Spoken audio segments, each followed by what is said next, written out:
Hi, everybody. Welcome back to Majestic Collectibles. This is podcast number 3, grading your collectibles. And this is connected to the first 2 podcasts about how to go about selling and evaluate, place a value on your collections. It's hard to believe it's February 1st today, which here in central Iowa means we might only have 2 more months of winter. It also means we might have 3 more months of winter, and I actually saw it on snow on June 1st one time back in the 90s. So yeah, fun times. So for all of those listening in balmier, warmer, brighter skies, yeah, I'm really jealous about that. So I said at the end of the last podcast, we talked about how grading and getting together on price and putting a value on a collection are you can't separate them. Okay, they're intertwined. There's just no way you can ignore the grading when it comes to putting a value on your collection. So there's a couple things here on the grading. First, we're going to talk about just grading in general, and then we're going to end up talking about third-party grading to wrap things up. Because there is a little bit of there's quite a bit of a difference, really. So we're going to start here, first of all, on the grading, just in general. So raw items is what they're called, items that have not been sent to a third-party grader. First of all, there's usually a very, very large difference between buyer and seller when it comes to grading. At least that's what I've seen through almost 4 decades of doing this. If there's a price difference, a big price difference, there's generally due to a large difference of opinion in the grade of the collectibles.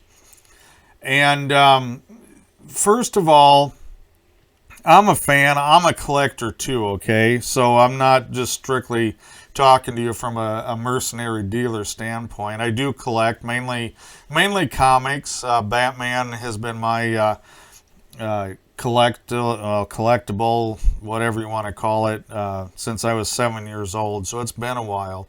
So I've seen a lot of stuff, bought a lot of stuff, just like the commercial I have nothing to do with, if you recognize that line.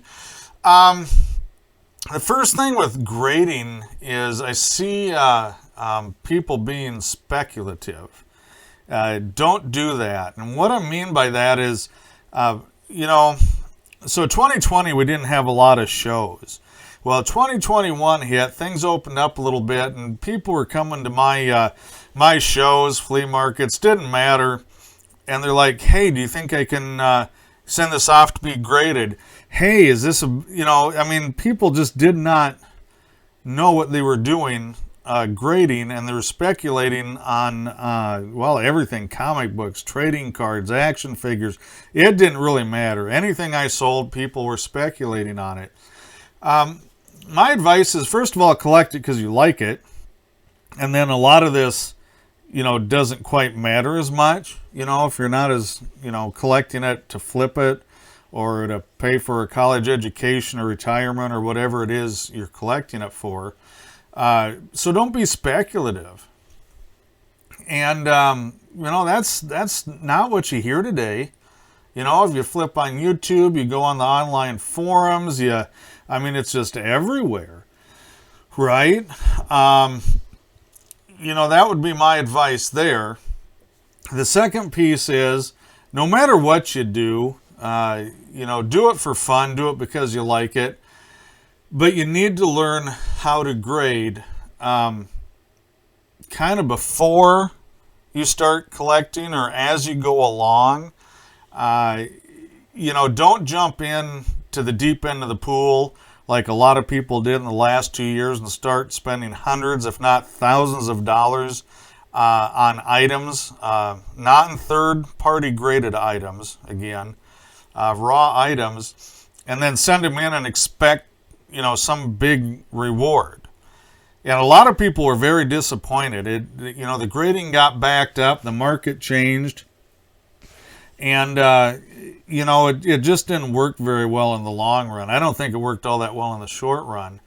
But before you start spending big money on any type of collectibles, you really do need to learn to grade. And it's tough, guys. I'm not going to sit here and tell you you can just watch a couple of YouTube videos or listen to this oddball in Central Iowa and talk about grading and be an expert.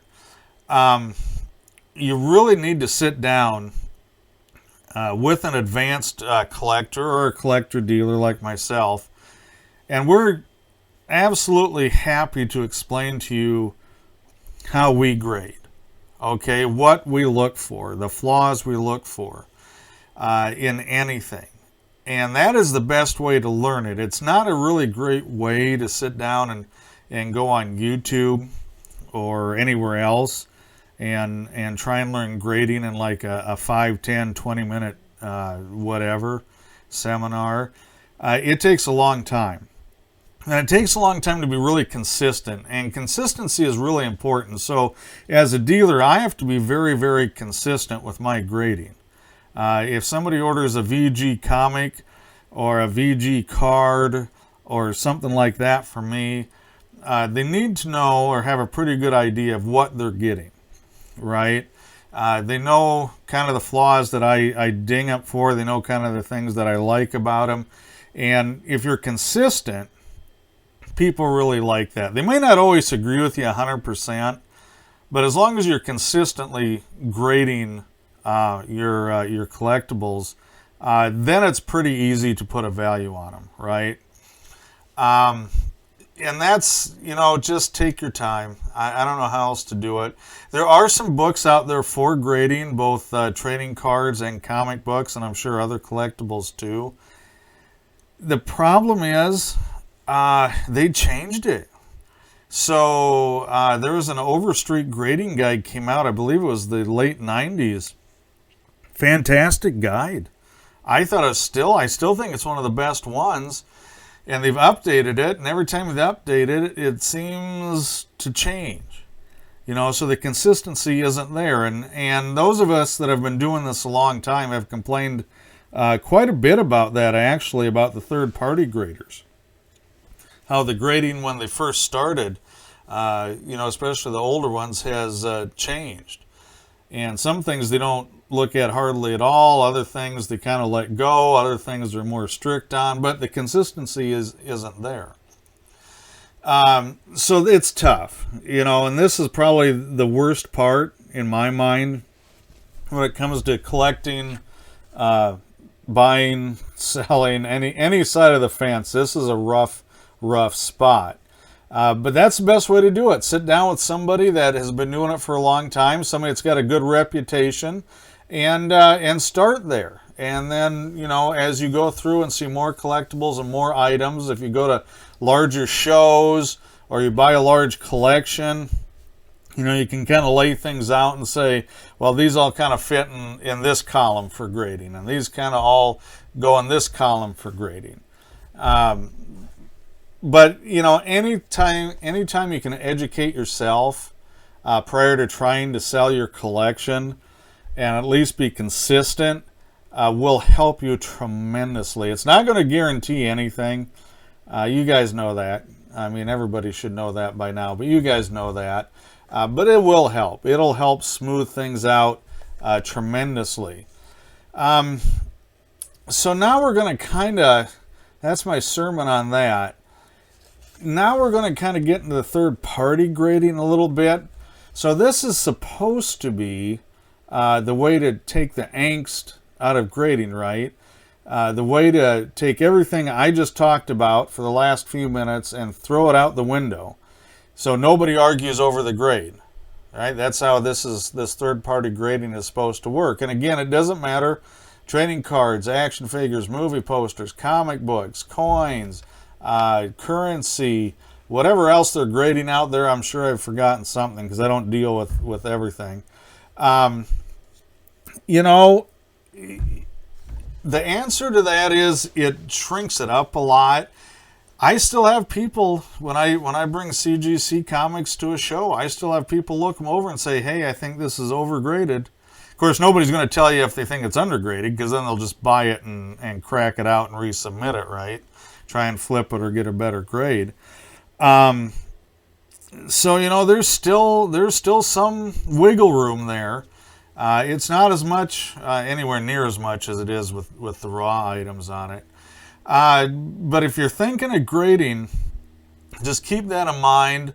And, before you set something into grade, ask a second opinion of somebody with a lot more experience, if you can, because it's expensive, guys. And just because you send it in to be graded and it gets graded, there is absolutely no guarantee of value, of any value after it's graded. And it's in the fine print. I haven't seen all of the fine print for all of the grading companies, but I guarantee you every single one has something in there. And so, just because you have something encapsulated or slabbed, as you'll hear used more often, does not mean you're going to rake in the bucks, guys. It just doesn't mean that. And, a lot of people, I had one guy come up and says, hey, I want to grade these comics. And I says, well, I don't think they're high enough grade, to be worth sending in. And they're like, well, how much do I have to pay you to get a better grade? Well, that is not at all how this third-party grading thing works. You pay your fee for whatever tier it fits into, and, whether it comes back as a 0.5 or a 10.0, your grading price is the same. So I think this rampant speculation and where everybody became a dealer flipper, I guess, whatever you want to call them, in the last couple of years over the COVID stuff going on, just didn't understand the third-party grading and what it really does. Right now, I've seen guys, they're both trading cards and comic book guys I've seen. I haven't seen the action figure guys do this because not as many of them are graded. I think it's a much smaller percentage of those. They're cracking them out. They're taking them out of the shells, and they're taking them out of the inner sleeves in the case of comics, and they're throwing that all away because they didn't get the grade they thought it was going to get, and they can get more selling it raw and basically overgrading it. Okay, a lot of that going on right now, so be really careful with that. But again, when you put the speculative nature in front of the I would just like this collectible nature, that's going to happen, and it happened to an extreme degree here. So talk to somebody that's got some experience. I'm an authorized submitter for CGC, and this is not an advertisement because I actually very rarely submit for anybody else, and I mean extremely rarely, maybe once in the last 3-4 years, maybe even longer. What I really prefer to do is just answer questions and try and explain to people what the grading process is and how it can help you, and how it's not necessarily always a guaranteed slam dunk, and it is very expensive. You can drop $4,000, $5,000, $6,000 in grading on not a lot of collectibles, okay? And if you have a super high-end collectible, almost every third-party grader I've seen, if it goes over a certain dollar amount, okay, they charge you a % of fair market value. Well, what's fair market value? Well, fair market value is what they say fair market value is, okay, and then they charge you whatever % that is.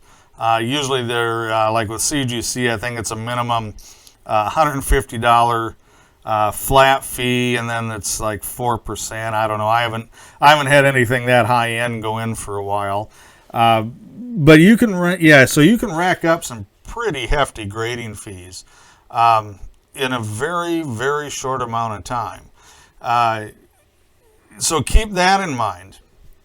And it sounds like I'm dumping on third-party grading, and I'm really not. I'm dumping on the people that think they can get rich quick, or they can flip this, or they just do not understand how to grade.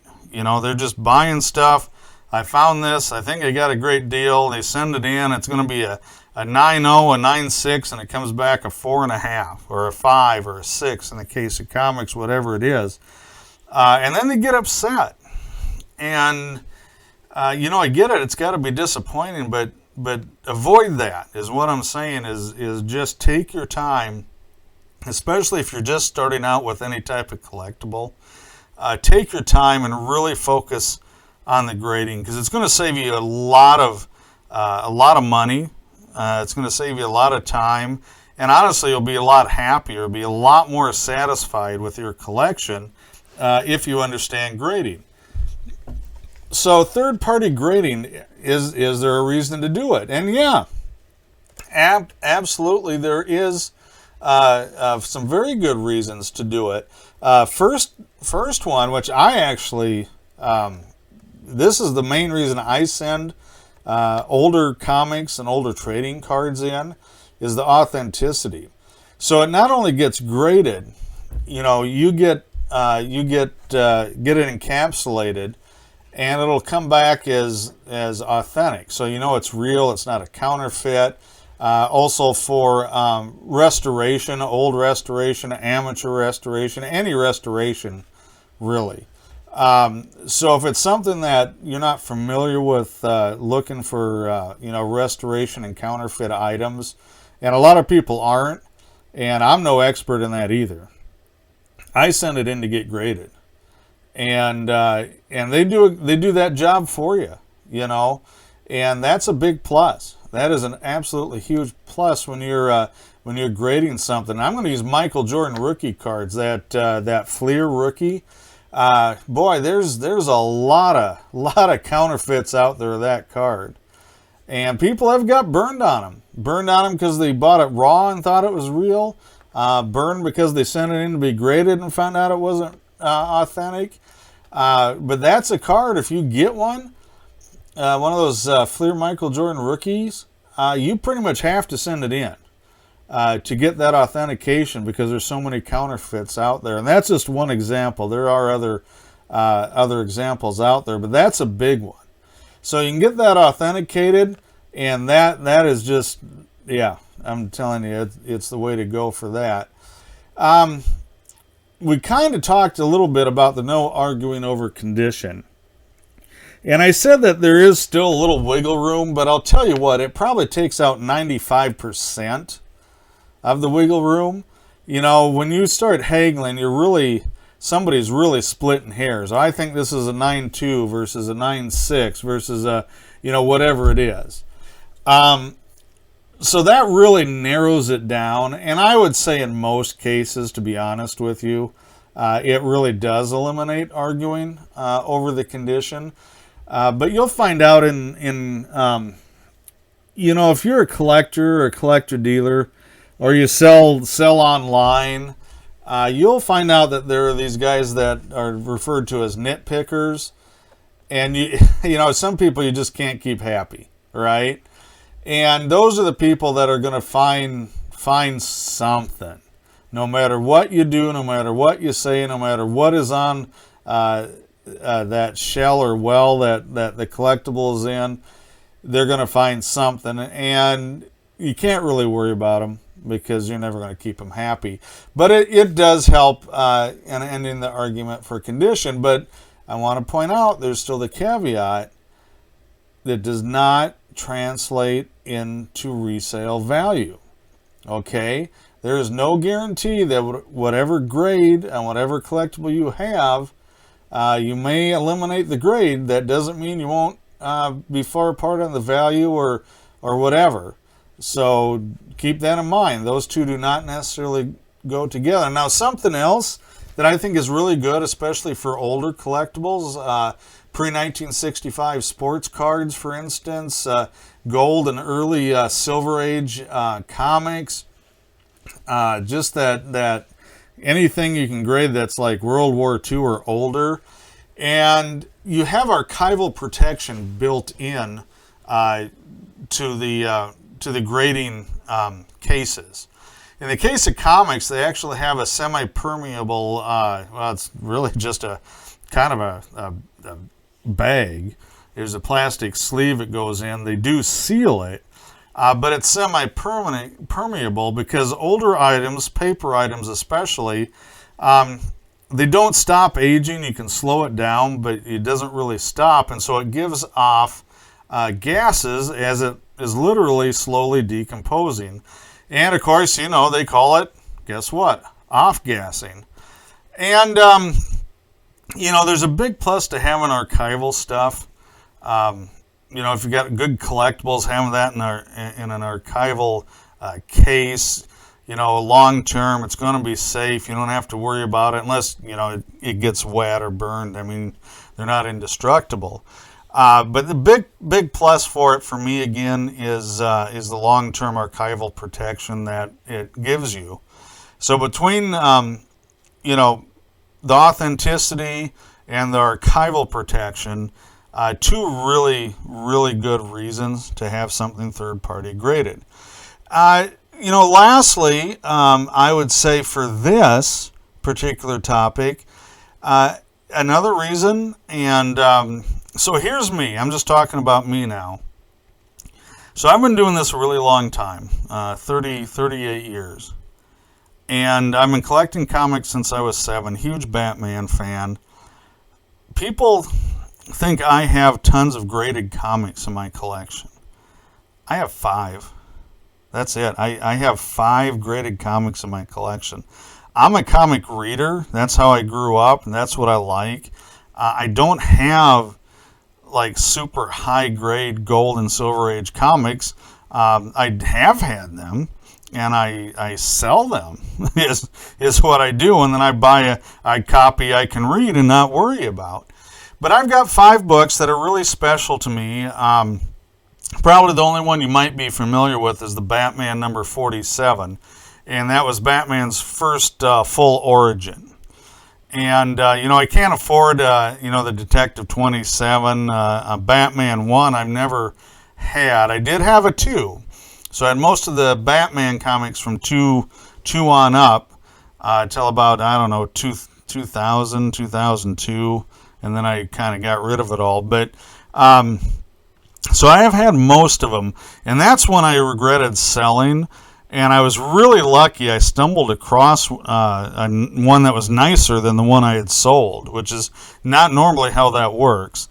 And it wasn't super high grade. I think it came back a 6, blue label CGC 6. My other one was probably about 4.5. But it was something that I regretted selling. I didn't keep a lot of my Batman stuff, and that was one I kind of wanted back, and I got it back. And I had it graded, so I really didn't care what the grade was. I wanted to be able to store it and keep it safe.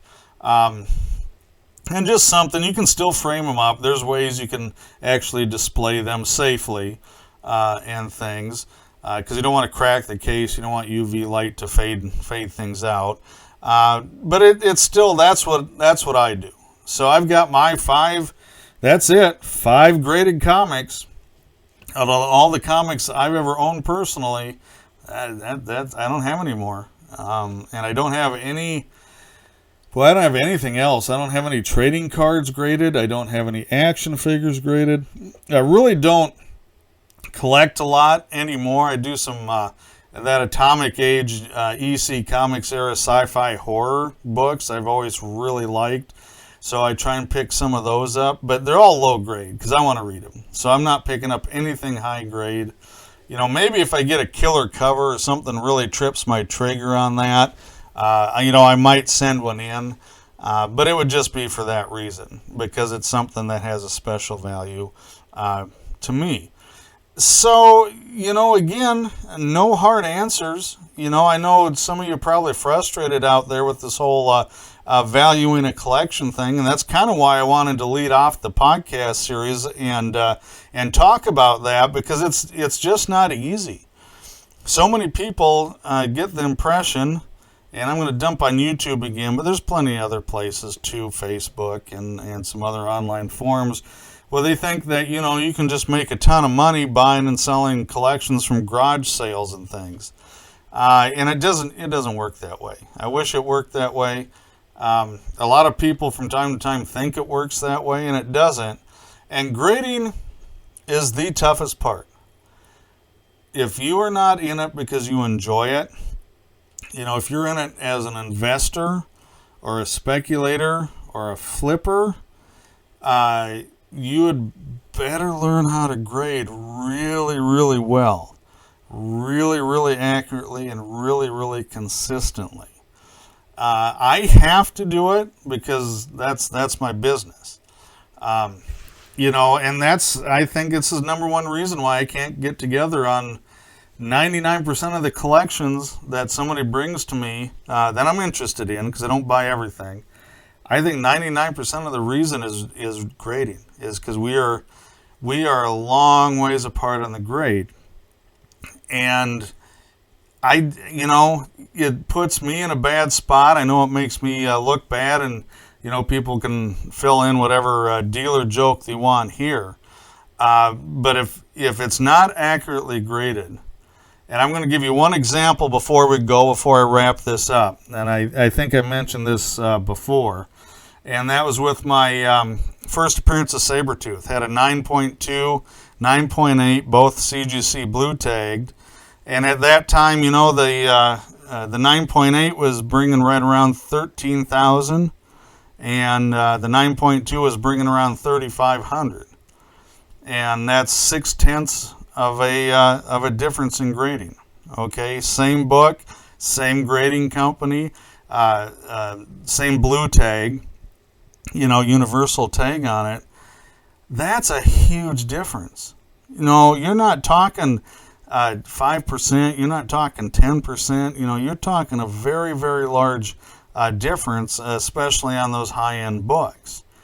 And so, to not be able to grade accurately, or not be able to understand at least how some of the third-party, grading places work and operate, you can get in trouble. Could you imagine somebody bought that book for $5,000, that 9.2 book, they bought it for $5,000, sent in to get graded, gets a 9.2, which is a beautiful book. I mean, there is, good grief, I think 98% of the collectors out there would be thrilled with a 9.2, right?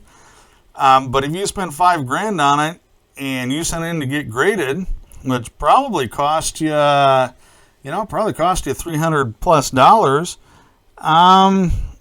yeah, and then he comes back and it's a 9.2, and you look up the going price, and it's $1,500 or so less than what you just paid for the book and paid for grading. So don't get caught in that trap. Just be really, really, really super careful with that. And I guess, guys, knowledge is power. It's one of those things that you're only going to benefit from learning how to grade.